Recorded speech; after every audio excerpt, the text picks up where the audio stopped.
welcome back or welcome to Best Friends Nonsense. Sorry, I had to fix my hair. It's fine. I just terrible. I remember the last time or one of the last times you said it only. So I was like, should I say it only or should I I don't know.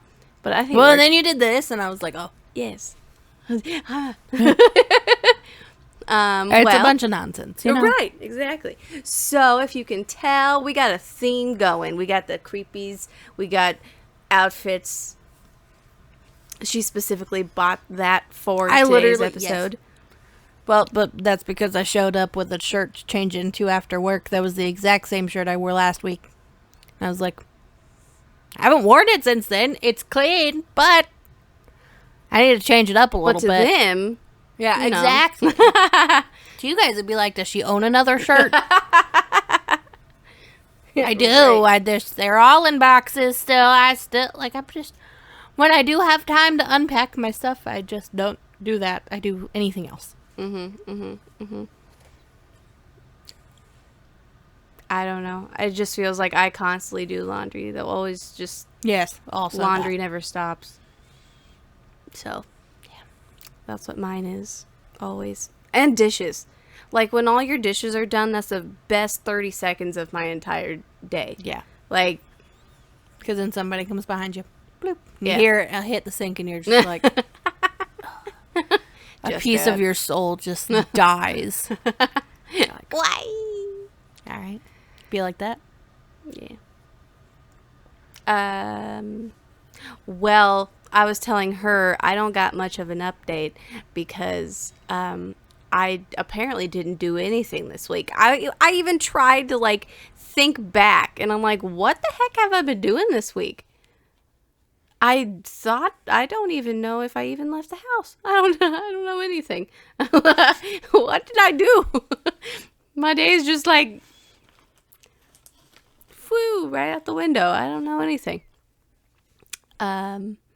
But then I have a D&D update for y'all, so at least that's something. Mm-hmm. And I went to this summer festival. It's like an annual thing. She was a going to local come town with me, does. but she had to bail because bodies be dumb sometimes. So, but it was cool. We saw fireworks and a drone show. That was really cool. Yeah. I've never seen a drone show before. That's really cool. Yeah. I know Joshua was really excited about it because he wants to get his drone license. But he specifically wants to get it for his job, but they don't know if they want to pay for it. And I'm like, okay, I guess, but whatever. And so that was really fun. We got ice cream there. They had chocolate ice cream, and I was like, I see people getting sprinkles. And I haven't had rainbow sprinkles in a hot minute. So that's exactly what I got. Me and Boo Boo, we got rainbow sprinkles. It was awesome. And yeah, that's all I really did other than D&D on Friday. Yeah. What did I do? We went to the park on Sunday. Yeah. I went to my parents yesterday because it's just a weekly thing. I try to go over there and see everybody. Yeah. And I really like how Boo Boo sometimes as she gets comfortable, because my kid's shy, she'll get used to my dad. And so she'll play ball with him or she'll talk to him. Her favorite thing is just to be like, Papa, Papa. And so it's so funny. It just, and apparently she makes him feel old because, he said that yesterday because, he remembers me doing the things that she's doing. So just, I guess it's mind boggling that I grew up and now I have a kid and she does the same things as me. Yeah. And because she does like to take brooms and clean. And I used to do that. We have a video of me doing that in his garage. Just taking a broom and dusting, taking the dust off the floor, Yeah. So he's like, oh, you used to do that. I was like, yeah, that's crazy how that works. How time just flies. And now I'm 30 and old. I feel like from your dad's perspective, he probably wanted to cry. Yeah. I mean, and he was, If your dad was a crying man, he would have cried. I've only seen him cry maybe twice. Yeah, I've seen my dad cry 3 times. 3 times. When each of his parents have passed. Yeah. Yeah, I saw him cry then. Well, there was now with my mama, there was the funeral and there was the day that it happened too. Mm-hmm. And I'm sorry, we're eating really loud candy, so I'm so sorry if you can hear him. Yeah, I know. So I'm like when I was chewing, I was like, okay, I'm gonna wait until she's talking and then take a piece and then sit back like this. It's all right. We're just, maybe But you it's just so like the good. ASMR. It's so good. They're freeze-dried Skittles. It's really that's all it is. You can get them from there's so many different companies that sell them. Mm-hmm. I bought them from a drive-through. I was like, I wanted a water. I got Goodness, this. Charlene, that is the biggest one I've ever seen in my life. It's Jeez, 1.5 liters of water. Wow. And that's going to go Hydrate. in your bladder? No, it's gonna last me. Just That would last me for literally 2 days. This will at least last me through the night. This will be my nighttime water bottle. I am terrible with drinking water. I try. I just can't. I've been doing really good lately. I've been drinking mostly water or tea. That's good. And then if I have an energy drink like a Monster or whatever, then I will drink water with it too. And make sure that I'm hydrating at the same time, and that's been helping me not have heart palpitations when I drink too much caffeine. Yes. So, before we started recording, we were talking about my recent YouTube obsession, which is Smosh. If y'all have ever seen Smosh, I'm obsessed right now. I didn't join the trend because they've been around for 10 years, and I didn't join that trend. I was on the gamer trend, so Markiplier, Jacksepticeye, who else did I watch? Well, also I watched a lot of Jenna Marbles. I was a big Jenna Marbles person. oh yeah, always Jenna Marbles. Oh gosh, I miss her so much. She was the highlight of my day. Yes. I still watch old videos of her coloring her hair and stuff. Yeah. The chaos gave me such joy and cringe at the same time. Yeah. But She's just so relatable. she was She's just very authentic. Mhm. That's what I strive to be. authentic. You seem authentic to me. Except for when I'm at work. Right? Oh my gosh, yeah. That's another thing we could I talk scared about. her. She did. But yes, so Yes, Smosh later. is my current obsession. I just watch them from the forever, just video after video after video. And yeah, that's just what I've been doing. I've just been watching Smosh on YouTube. Interviews, because Anthony has his own YouTube channel that's just called Anthony Padilla. I don't know why he didn't get creative with it. And he interviews people and in-depth conversations about stuff, which I really like about that. That's how I found him on himself. I didn't even know he was a part of Smosh. And then I don't even know how I found Smosh. I just feel like they came up on my YouTube. And, my brothers apparently watched them before, and I don't know if Joshua does, but, yeah, they just, popped up on my YouTube, and I was like, these people are hilarious. I like these people. Yeah. And then that's when I connected, Anthony Padilla's he made Smosh. What are the chances? I found him forever ago, and now here he is.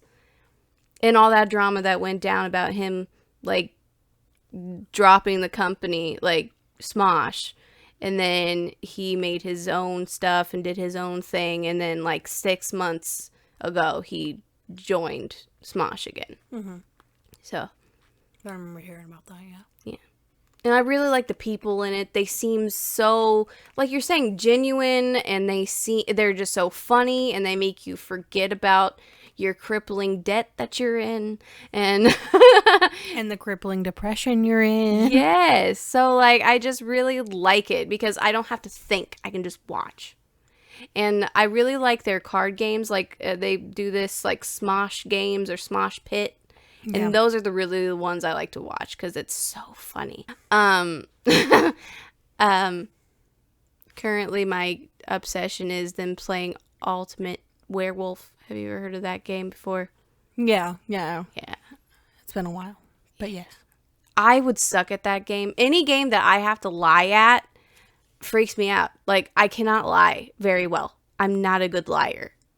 Like, that one game on Jackbox Games, maybe is what it's called. It's like some lying game, and I am terrible at it. Terrible at it, because I'm just not good at pulling off lies. Are you a good one? Really? Disgustingly good. I'm just not good at it, and I don't know if that's good or I bad. don't. It's a good thing. Yeah, I guess. I got very good at it. That's how I was able to hide so much of like what was going on in my like any of my relationships, like especially with that one ex. So I have a long D&D update. Okay. It's so long this time, and I don't even know how. Like, it didn't seem like we even played that long. I'm trying to find the beginning. Jeez, oh Pete. I mean, we are in chapter 6, so. Right, I finally got one that I'm like, okay, there's many colors in here. Mm-hmm. So our last update, we are in the ship, right? Yes. And we just battled a couple of zombies, and they are down, and I loot and find some gold, and Zenora kills a zombie by insulting them, if you remember. I love that. Me too. And Echo finds 30 gold on that body. Nesta searches the captain's quarters and finds 50 gold, and she sees something interesting on the captain's desk. So that was the end of chapter 5. Now we're on to chapter 6.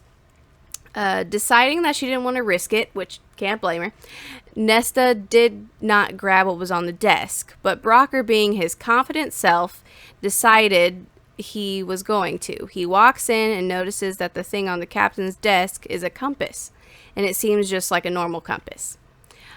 Wah! Sorry. It's never normal. I know, right? In D&D, it's never normal.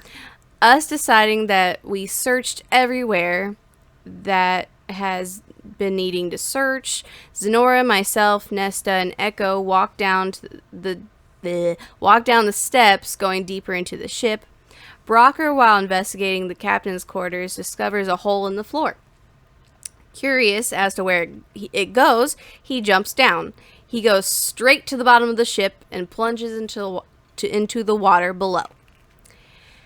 He has defenses against the cold water, but not being able to breathe. He quickly looks around. At the same time, we are all on the 3rd level and are searching around. We hear an awful noise and look towards a couple of barrels, and that's when we see a couple of zombies walking towards us. We battle ready, and they soon are down. Like, these zombies, I swear, like, they're tedious, and they're so hard to put down, but it's like, they're more annoying little pests. Yeah. And they're also my enemies, because I don't like anything unnatural. Yep. So Brocker finds a treasure chest underneath him, and with all his strength he can muster, he hauls it up the hole in the ship that he can see above him, and he gets himself up there, and, and when he makes it up, Nesta opens the trunk, and a large air bubble rushes out, and a packet wrapped and sealed in waxed fabric rises up after it. The chest has a pouch of holding, which we all have. So, like, it's just like a pocket that magically can hold everything. Yeah. 3 turquoise stones, as well as special elven shoes. When she goes to open her pocket, out comes the female elf that was in Echo's pocket the last game. So apparently, I didn't know this, but all of our pockets can be connected. Didn't know that was a thing. That's wild. Right. So the female elf that we don't know her name was in Echo's pocket last time, if you remember. So now, all of a sudden, she jumps pouches, and she's in Nesta's. All of a sudden, she pops out like, ta-da! And so she she jumps out and decides that she wants to take Nesta's boots. But decides not to because she rolls a natural 20 and deems that unfair. So natural 20 means like you roll the dice and you roll a 20. And I learned a dirty 20 is when you roll like say anything under and bonus points makes you up to 20. Oh, okay. And that's called a dirty 20. I got a dirty 20 this last thing and I was like, I didn't know that was a thing, but all right. So you're like, I'm not dirty. I'm not dirty. So she didn't take the boots after all. Good for you, female elf. So joining us now, we're all looking around for the kobolds that we were sent here to find. I look behind the stairs, and in the darkness I hear heavy shuffling and growling. I alert the others, and Nesta sends out a ground-shaking cantrip to get its attention. As it comes closer, we discover it's a ghoul. He is a humanoid-looking creature with bluish skin, long nails, and an unusually long tongue. Yeah. He just looks very creepy. Zenora, who isn't paying attention to the approaching enemy, loots the downed zombies and gets some gold. We all take turns hitting the monster. He tries to strike back sometimes, but can't really land any blows. Before you know it, he's down. The floating packet earlier from the chest contains the captain's journal. The last entry marked by a braid of hair acting as a bookmark. That just sounds gross. It says, and this is the condensed version because, oh boy, it was a long note. So it says, the compass rose wrecked. Many sailors perished, and Alethina is gravely injured. As she is dying, she is gripping her talisman and saying soft prayers. She says that the talisman signifies love. Her husband was waiting for her at Dragon's Rest. The talisman is made of their hair woven together. As she died, her last words were to the Prince of Undeath to reunite her with her husband. I held her as she died and felt a horrible chill pass through her, and before I knew it, she bit my neck. At the same moment, I heard moans from the sailors all around us. What curse has she brought upon us? I am securing her talisman in this book in the hope that whoever comes after us can end this nightmare by returning the talisman to her husband.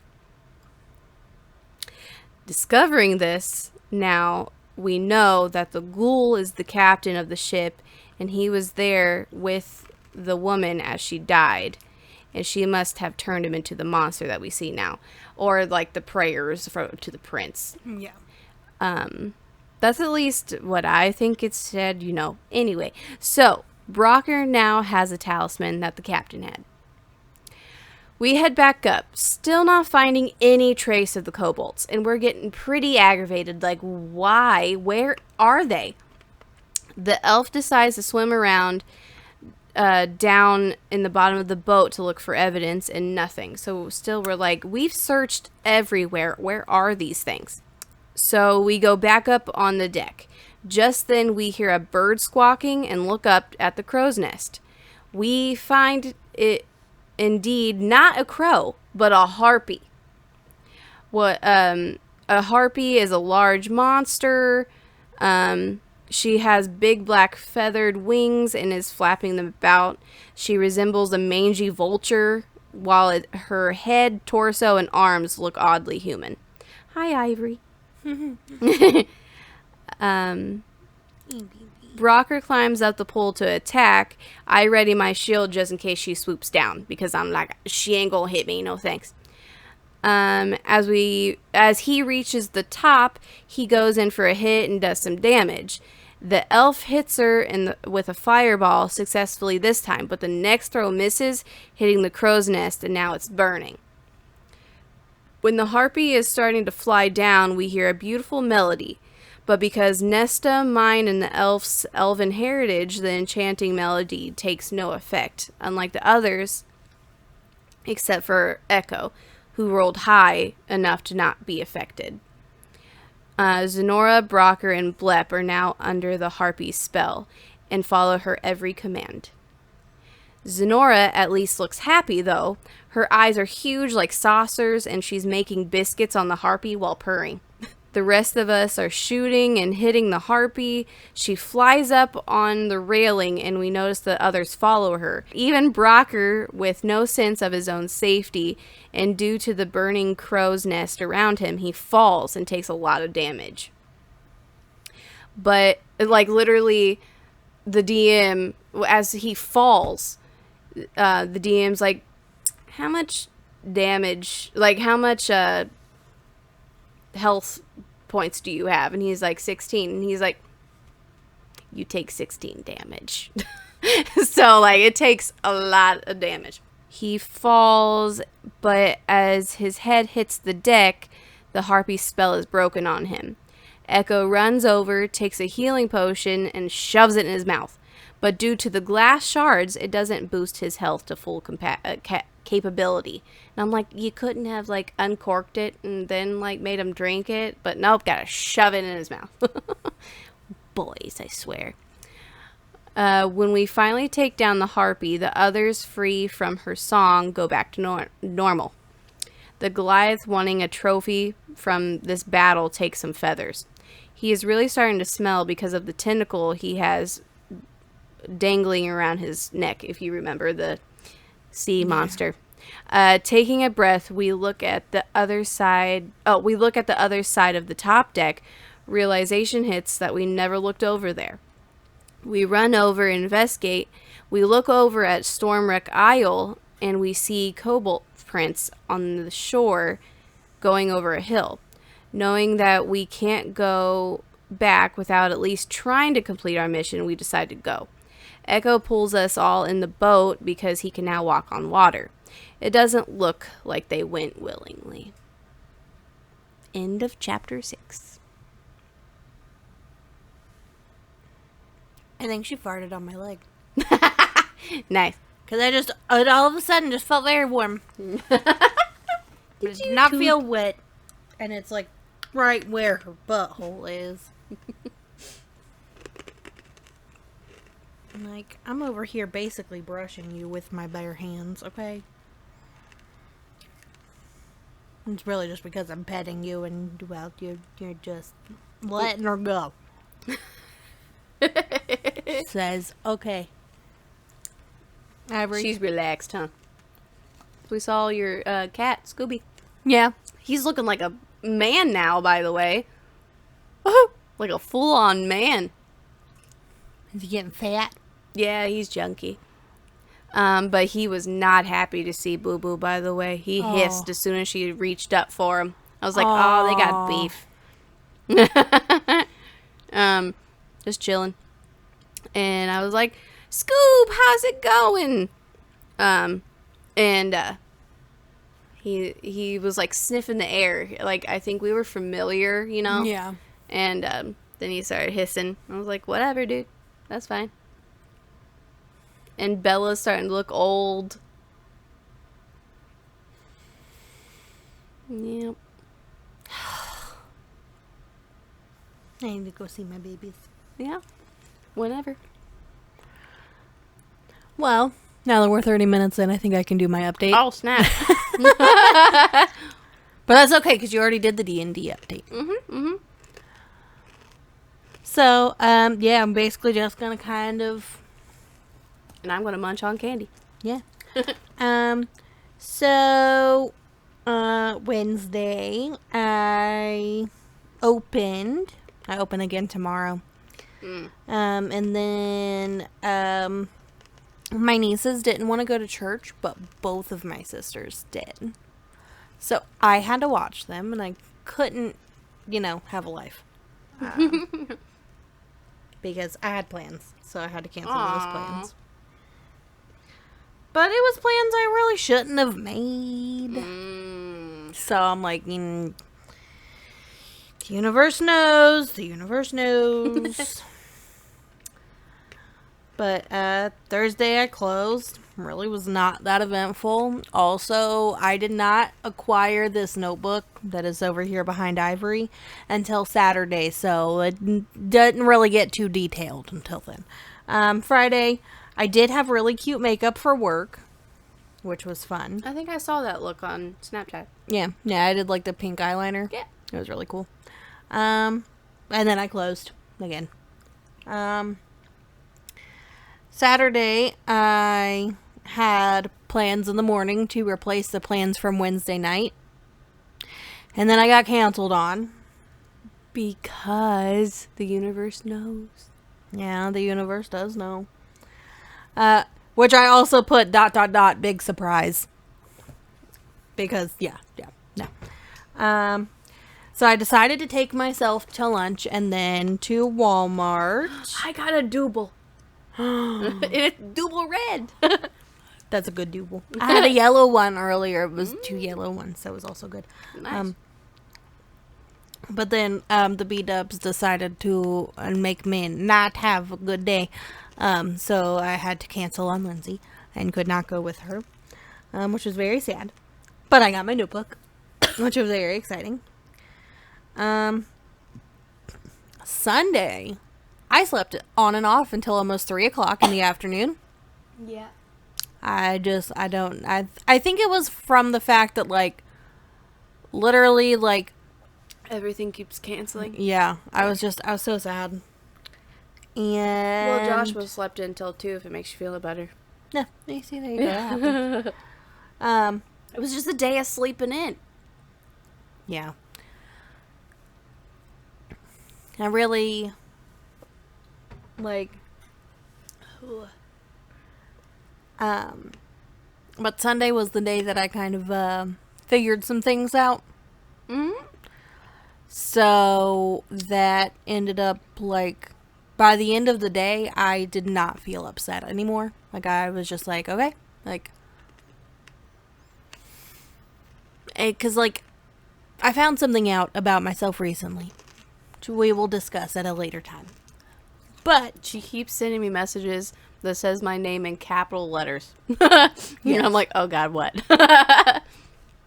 But yeah, anyway, it makes a lot of things that, the way my brain works and the way that I do certain things, it all makes a lot of sense now. I'm like, oh, duh. And then yesterday I did do a lot of reading, on said things. And then I closed last night, and I did get to wait on my GM's daughter. She came in to visit him, and so he sat her down in my section in the bar, and I was like, but she just sat there and did some schoolwork. She's in college and stuff, and she's so pretty and she's so sweet. Yeah, she was super nice. And then, because she's the GM's daughter, he just, he does, he's a GM. He eats there all the time. So he's like, yeah, you can have he, did the manager shift meal thing and, let her have his manager meal for the day. So, because they, the managers get a shift per meal or a meal per shift or whatever.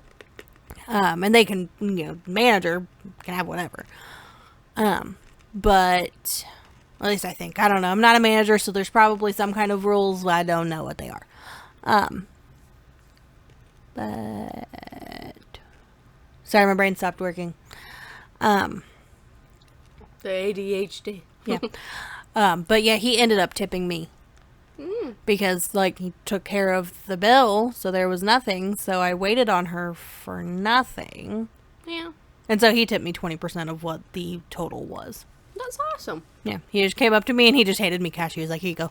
And I was like, oh, is this like off of a table? And he was like, yeah, this was off of that one. And I was like, okay. Thanks. Nice. Yeah. Yep, that was about it. And then I opened today with one of my favorite managers. They're all, gosh, at this point, my GM's getting like, not like buddy with me. Like, I don't know. That just sounds Should like. you start like giving your managers like nicknames? Yeah, probably. Well, there's my GM. Yeah, that's easy enough. And then let's see, my GM, and then my kitchen manager, and my boss, my front of house manager. What should you name them? No, yeah, I guess those are a bit long. I don't know. Because actually, I literally had somebody the other day who was asking for like a steak or something, or I don't know, something. Yeah, it was a steak. And she was like, how does the chef normally do? And I'm like, first of all, these are some line cooks that have a language barrier with me, okay? I'm like, papas? Papas? Not to make fun of them. I love them dearly. And I want to solve the language barrier by learning Spanish, okay?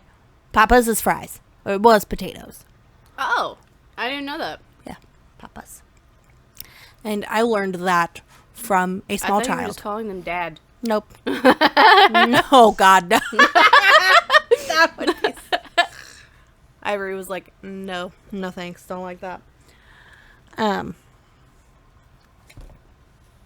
So,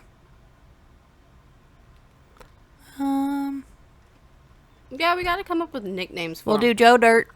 Joe Dirt. Joe Dirt for my kitchen manager. And he will find that hilarious. I can't wait to tell him that that's his podcast nickname is Joe Dirt.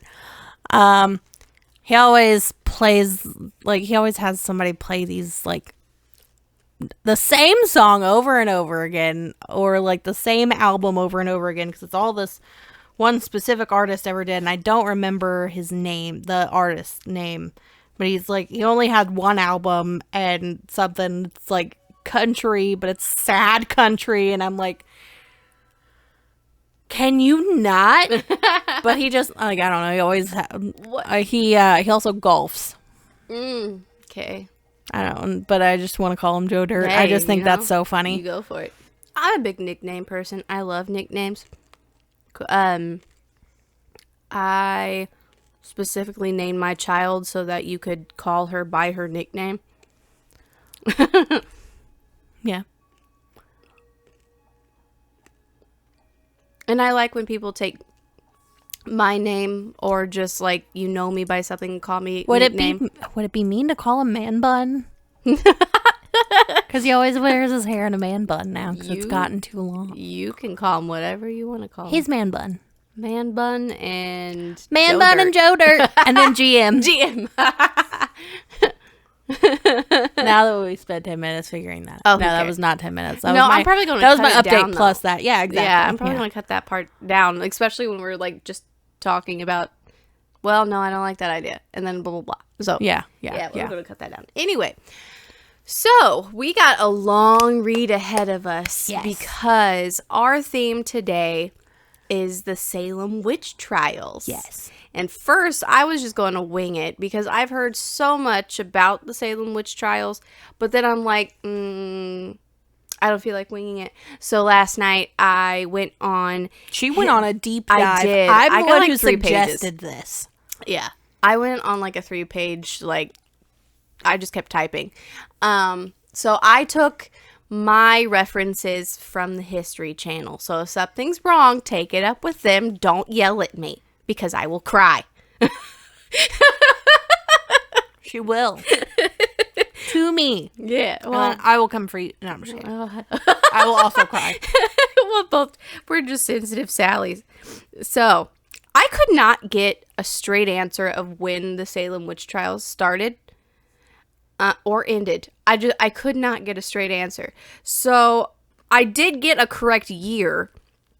It started in Salem, Massachusetts, starting around January 1692. Yeah, I was about to say, it was the late 1600s. Yes. And it started mostly, it was in Europe for a while before it even came to the U.S. Mm-hmm. And that's what really started it, because the king over there kind of parked their ship over here in Massachusetts, and everybody started getting kind of like wary of their neighbors, like whatever. And so,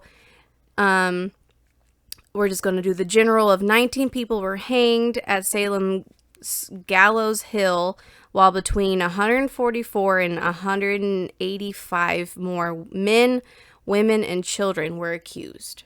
That's a lot of people. Yeah.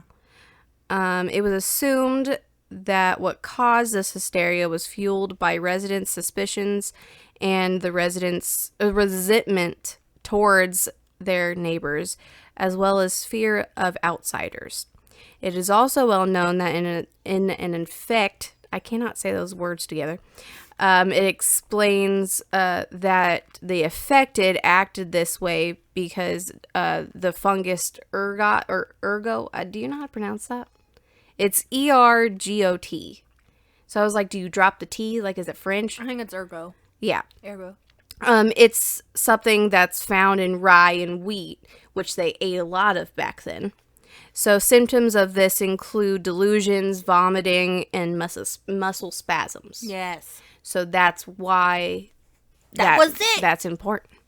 So what started all this off was in January of that year, 9-year-old Elizabeth, or they called her Betty, Paris, and 11-year-old Abigail Williams, the daughter and niece of Samuel, the minister of Salem Village, began having fits, violent contortions, and uncontrollable screaming. After the local doctor diagnosed bewitchment, which is wild to me that a doctor's like, they're bewitched. But apparently that was a very common diagnosis back then. Because they didn't know what mental illness was also. Right. Well, I found out what made them do this. Anyway, yes. We'll get into that. Okay. Yeah, so as the local doctor diagnosed bewitchment, other girls began to exhibit similar symptoms, including Anne Putnam Jr., Mercy Lewis, Elizabeth Hubbard, Mary Walcott, and Mary Warren. In late February, arrest warrants were issued to Tituba, the Paris's Caribbean slave. The poor elderly Sarah Osborne, whom the girls accused, and also a homeless beggar, Sarah Good. So those 3 women were accused of bewitching these 2 little girls. The 3 accused were brought before the magistrates Jonathan Corwin and John is it Hathorne? And questioned. Hawthorne? I think it's H-A. So I was like, is it Hathorne? I'm wondering. Even their accusers were there and they put on a grand display of spasms, contortions, and screaming. Both Sarahs denied being witches, but Tituba confessed. Likely seeking to save herself from certain conviction, she acted as an informant. So that's when the whole thing of, like, she claimed that there were other witches acting alongside her in the service of the devil. And she confessed because it turns out her master, Paris, beat her in an attempt for her to confess to witchcraft, was the reason behind the girls' odd behavior, when all it was the girls were playing a silly fortune teller game, and they got, it was like, basically, you would take a glass of water, drop an egg white in it, and if it formed a certain thing, it was supposed to tell you about your future, like how many kids you were going to have or something, and one of the girls saw a coffin shape, and then they started freaking out, and I quote, started barking like dogs, babbling and crying hysterically. What? And that was a big sin to the Puritans. Yeah. And that's the people that lived there, if you don't know what a Puritan is. That's like their religion. They were Puritan people. So I believe the girls were just trying to save themselves. So Tituba was later imprisoned for her crimes. Yeah. So as a hysteria, I can't say that word, apparently, spread through the rest of the state, a number of others were accused, including Martha Corey and Rebecca Nurse, both of them being upstanding members of the church and community, and the 4-year-old daughter of Sarah Good. Can you imagine saying a 4-year-old is a witch? What? That's just like mean That is kid sad. Stuff. That's just straight up mean kids. Yeah. Like, do you even understand that, like, they will... Like, that's because they They're weren't hanging anybody yet. That's... Not yet, yeah. So, like Tituba, several others accused witches confessed and naming others, more than likely being tortured and trying to save themselves, thinking that if they confess, they will stop and everything will be okay. Because, I mean, even sometimes people are doing that now, and they just think that the cops will leave them alone if they confess, you know? Yeah. So, like, they eventually wrote in laws because of this, you know? Like, you can't just badger the person waiting for them to confess, you know? Yeah. Which is so sad. I can only think how scared these people were being accused. Yeah. And wait until you hear of, like, the trials of, Yeah. not even the trials, but the ways that they would even discover if you were a witch. So, the trial soon began to overwhelm the local justice system. In May of 1692, the newly appointed governor, William Phipps, put into order a special court of oyer to hear and terminer to decide on witchcraft cases. So this court was the ones that started the whole let's start people. So, presided over by judges including Hathorne, Samuel Sewall, and William Stoughton, I guess is how you would pronounce that. This is when the first execution happened. The court handed down its first conviction against Bridget Bishop on June 2nd. She was hanged 8 days later on what would be later known as Gallows Hill in Salem town. 5 more people were hanged that July, 5 in August, and 8 more in September. 7 were others were just prisoned, and they died in jail. There was actually one man that was crushed to death after he refused to enter a plea at his arraignment, Giles Corey, Martha's husband. And he's actually really famous for this because, one, he didn't put his plea in.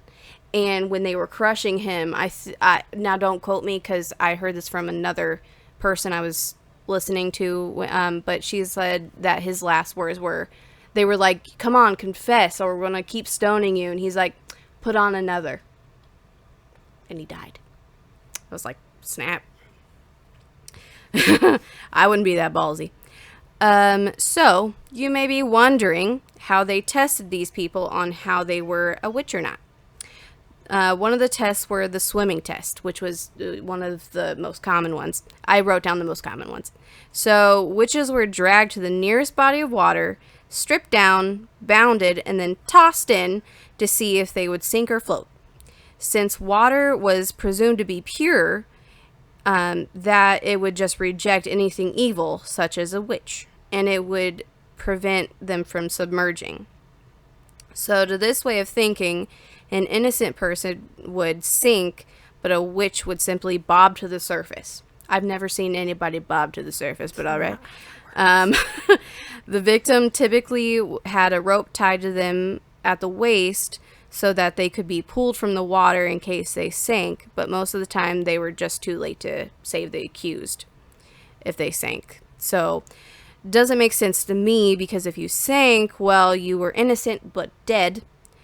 But if you just try to save yourself by swimming, then you were a witch. But it's like, nah, dude, I just know how to swim. Yeah. And I didn't want to die. You know? But back then, they were so terrified that you could have done anything. Yeah. Another test was known as the prayer test. Now, that seems kind of stupid to me. It was speculated that witches were incapable of speaking scripture aloud. So, the accused were made to recite selections from the Bible, usually the Lord's Prayer, without making mistakes or omissions. I would be doomed because I have been raised in church. We both were. And I still mess up that prayer. Yeah. Still. And if the accused may have been illiterate or nervous, as many people were, any error was viewed as proof that the speaker was in league with the devil. This twisted test of public speaking was commonly used as a hard evidence in the witch trials. So, in 1712, it was applied in the case of Jane Wyndham, who supposedly struggled to recite a few lines, but still a successful prayer test didn't guarantee an acquittal. In the case of George Burroughs, he recited his prayer flawlessly at the gallows right before his execution, but the performance was dismissed as a trick of the devil, and his hanging was proceeded as planned. So it's like, what are you talking about then? Like, what's the point of a test then?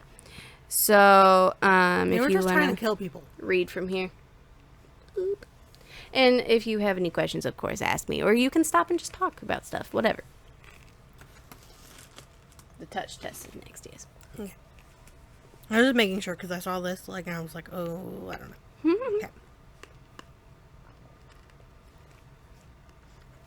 Okay. The touch... Ugh. Okay. Chill. The touch test was a way to test witches because it was believed that victims of sorcery would have a special reaction to physical contact with their evildoer. In cases where the possessed person would fall into fits, the suspect would be locked into a room, or be led into a room and be asked to lay a hand on them. A non-reaction was a sign of innocence, but if the victim came out of their fit, it was seen as proof that the witch had placed a spell on them.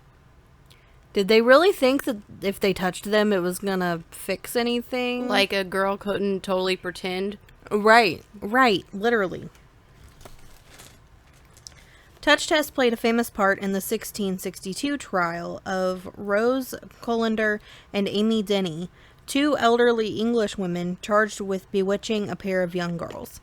The children had been suffering from fits that left their fists clenched so tightly that even a strong man could not pry their fingers apart, but early tests showed they easily opened whenever Rose or Amy touched them.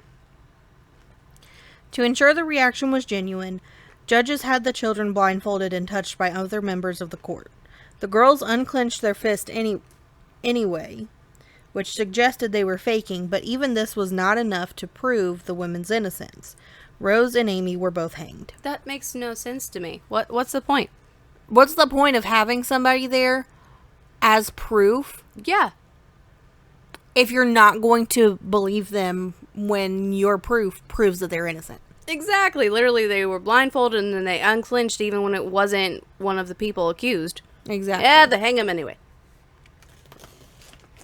Witches' marks was a very common test that was done where suspects were stripped and publicly examined for signs of an unsightly blemish that was said they would receive after making their pact with the devil. The mark could supposedly change in shape and color, and was believed to be numb. In any case, it was easy for any minor physical imperfections to be labeled as the mark. Moles, scars, birthmarks, or sores. So it was rare that examinations came up empty-handed.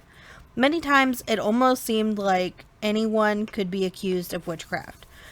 Most attribute it to hysteria, but many theorize that it was also greed, jealousy, or pure hatred. If somebody wanted your land, accuse. If someone hated their neighbor, accuse. The conclusion and legacy of the Salem Witch Trials happened when the urging of the influential Puritan clergyman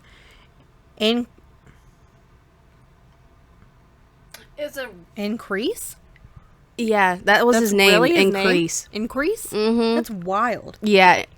When I first read it, I was like, excuse me? Yeah, I was like, typo? What? Increase Mather, appointed by William Phips, the governor of the Salem colony. With the waning public support for the trials, Governor Phips dissolved the Court of Oyer and Terminer in October and mandated that its successor disregard spectral evidence. Trials continued with dwindling intensity until early 1693, and by that May, Phips had pardoned and released all those in prison on witchcraft charges. In January 1697, the Massachusetts General Court declared a day of fasting for the tragedy of the Salem Witch Trials. The court later deemed the trials unlawful, and the leading justice, Samuel Sewall, publicly apologized for his role in the process.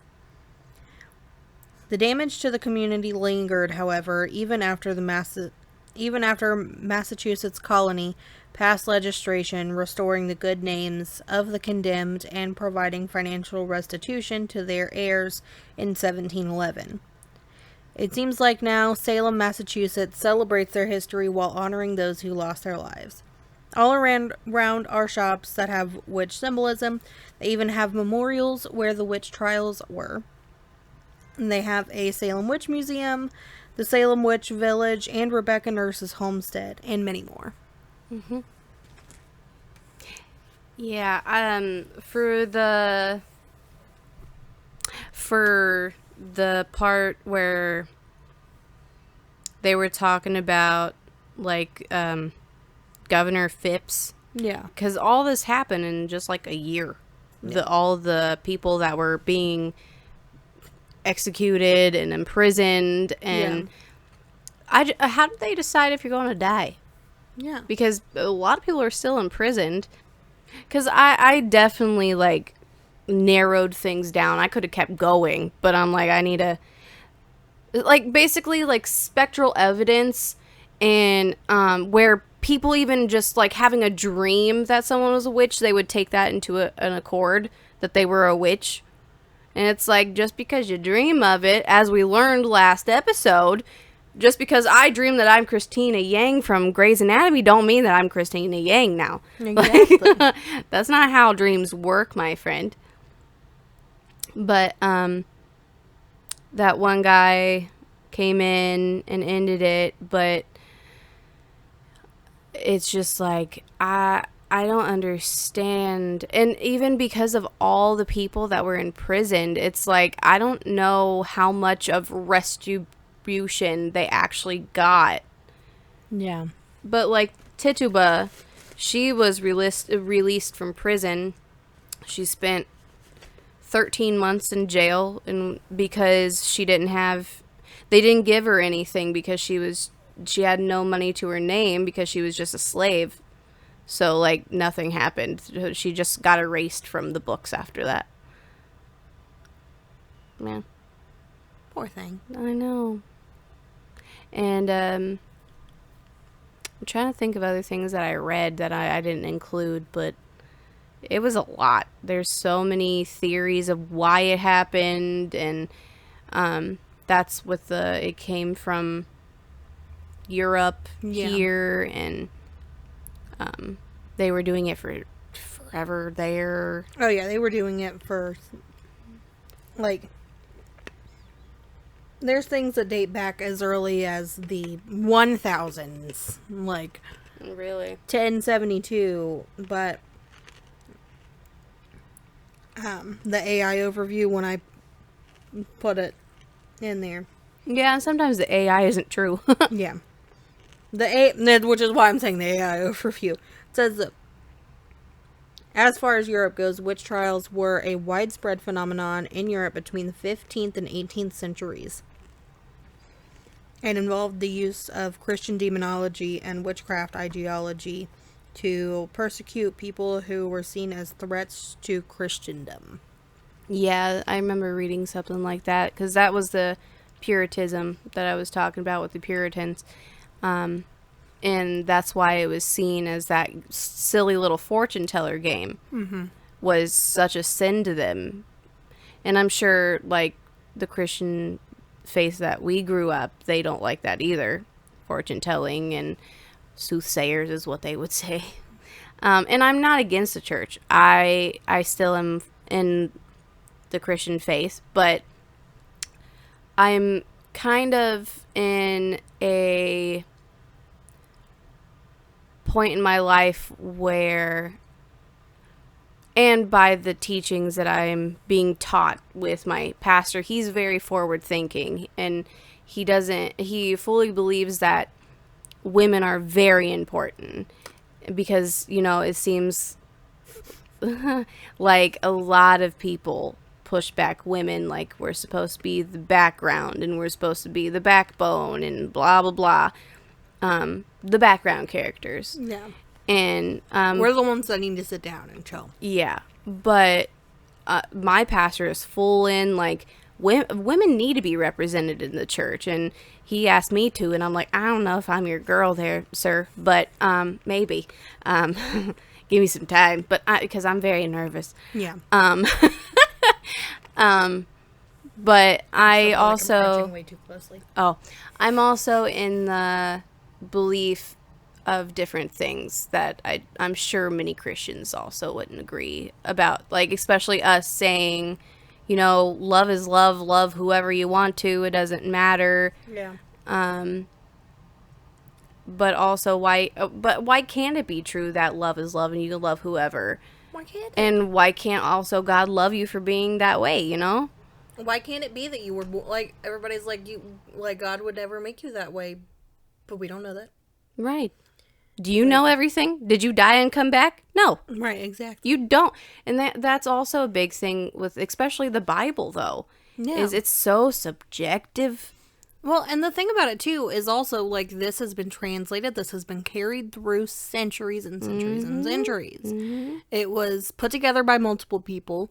It was reread by people who think they know what that was, but they weren't there then. They don't know if that's exactly what they meant or what certain things were, how they referred to certain things, what, like, you know, so there's a lot of things that could be incorrect. Mm-hmm. But that is something that goes for anything that has been brought through history. Yeah, and has been transcribed, like, things that have been transcribed. We don't know that. Mm-mm. We don't know. And,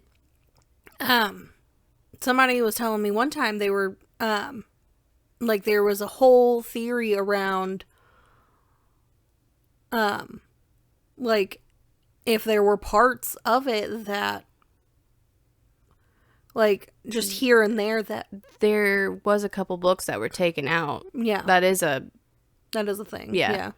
And then, so for those to be missing, or, like, to be taken out, like, what if somebody ate a funny mushroom that they did before we knew what funny mushrooms were? Right. We didn't know what things were. We didn't know what mental diseases were. We didn't know what hallucinations were. Mm-hmm. Sorry if you don't feel like being this part of the conversation, but I think it's something important to bring up, because I feel like she can't really speak on this, but I can. So, too many people watch, yeah. Or could watch, right. And yeah, anyway. Yeah. So for me, though, being my own representative, I am silenced by the man. I am silenced by the patriarchy. Literally. Yeah. But for me, I am still in this faith strongly, but there are things, and if he made us this way, I don't think he would condemn you for questioning. Yeah, exactly. Because he made us free thinking. Yeah. So. He gave us free will. Yeah. Why are we not allowed to use it? Right. And I think there's just been so much fear. It's like you give your Sims the autonomy or whatever, where they do their own thing, and then you're like, no, stop that, and you turn it off and you make them do something else. I don't know what you're talking about, but sure. You're the one who plays Sims. I don't know. I think you said Sins. No. So Sims. confused. We're just like, are we a giant game of Sims? Oh, that is a big theory, though. Yeah. That is really fun. That's a really funny concept. Yes, it is. Like, that's the, like, funny things that I'll do to, like, push my dad's buttons. Mm-hmm. I'll be like, Dad, are we just a giant game of Sims? And he'll be like, maybe. Maybe. Yeah. Maybe we are. And I'm like, yeah. he's like, I mean, God's the one playing. I'm like, okay. Yeah. All right. But I think it's something important to talk about. Yeah. And Everybody has different faiths. Yeah. Everybody has different ways that they see the world. And I'm such an open-minded person that who am I to tell you that you're wrong for worshiping that way? Right. Or believing the way that you believe? Yeah, exactly. What makes me the highest power? I'm not the highest power. I can't tell you what to do. Right. And like, I'm not going to tell you what to do. Exactly. Just with the women's body issues that we're not going to get into. Yep. 'Cause we don't get into politics. Yes. But I am the whole thing of I am not the great decision maker. That is not up to me. You make your decisions. Yeah, exactly. It does not affect me at all. You do what you want to do with your own body. That should be it. Your body, your mind, your soul, I don't care. It does not affect. I still wake up in the morning and I'm me, not you. So I don't care. Right. I'm like, you do good for you. Exactly. boo-boo. But I think that tied in with the witch trials because, you know, that was their faith. And I feel like when it comes to witches, it opens the door to religion. Yeah. And well, the thing about it too is like witchcraft goes like all the way back into like, you know, Wicca and Wiccan, like Wicca is a religion. Like that is its own thing. It is. And you know, being a witch is its own thing. You know, if somebody is choosing to do that, you know, that's what. I have a lot of spooky friends. Yeah, like there ain't nothing wrong with being a little spooky. Right. Like, I know there's a girl that I work with who she says that she's practicing Wiccan. That's how she refers to herself because otherwise people will go, a witch! But that's where the fear I watched The comes Wizard of Oz. I feel like if I was one, I'd be a little Glinda the Good Witch of the North kind of thing, you know? Right. Like, there's good witches. There are. Just because somebody holds power doesn't mean they're using it for bad things. However, that's what it came down to was the power. Yeah. If somebody else had power that they could not control. Exactly. And that could also be viewed in Christian too. There's good Christians and bad Christians. There are. There absolutely I've ran are. across a couple myself of bad ones. Yep. Same here. Yeah. So, and it just takes a couple to give you a bad name. Yeah. That's really what it is. Bad and good everywhere. Everything, yeah. Bad and religion. good humans. Yeah, exactly. That's exactly what it all boils down to is some people are good and some people are not. I think people let fear get in the way of knowledge. Yes, absolutely. Fear gets in the way of knowledge. Yeah. Because what is the saying? The only thing to fear is fear itself. Yes, there's nothing to fear. And didn't we learn that in itself. Frozen? Where if you let fear get in the way, it gets in the way of like who you're supposed to be. Yeah, because Elsa was super scared of her powers. And when she wasn't scared of them anymore, she could control them way better. Exactly. Do cool things. Because the opposite of fear is love. Yep. Who knew? Anyways. Love will thaw. Yes. The coldest of winters. Isn't that in the movie? Probably. I don't know. But I feel like it's been another long one. Yeah. So hopefully you guys are enjoying the longer ones because I think we lose track of time. We are really good at coming up with nonsense to talk about. Yeah. Yeah, we are. So don't forget to like and subscribe and comment. And tell your friends and come back next week for more nonsense. Bye. Bye.